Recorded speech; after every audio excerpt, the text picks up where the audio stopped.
جو میں نے یہاں باہر دیکھا، آپ یقین کریں کہ میں تیار تھا اپنا بیگ پکڑ کے، میں نے کہا میں لوگوں کو میں زخمی نہیں دیکھ سکتا کہ وہ ادھر سے فوج آ رہی ہے جس طرح کوئی کشمیر فتح کرنے آ رہی ہے، رینجرز آ رہے ہیں، ادھر سے پولیس، اور یہاں چند اتنی ٹیئر گیسنگ کی کہ ہم اندر نہیں، اندر کمرے کے اندر ہمارے لیے مشکل تھا۔ اس طرح کا انہوں نے اٹیک کیا ہے، اور وہ چند میں آج ان کو سلام کرتا ہوں جس طرح وہ کھڑے ہوئے ہیں لڑکے، اور کیوں وہ کھڑے ہوئے؟ میں جب یہاں سے تیار تھا میں نے کہا میں اب جاتا ہوں پولیس کو پکڑاتا ہوں،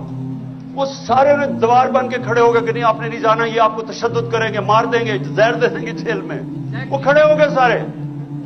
اور جو وہ لڑے ہیں میں آپ کو بتاؤں، اتنی پولیس بندوقیں چلا رہے ہیں، وہ بیچاری سماویہ وہ دیکھ رہے ہیں عورت آ رہی ہے، نشانہ لے کے اس کے اوپر وہ کارتوس چلاتا ہے۔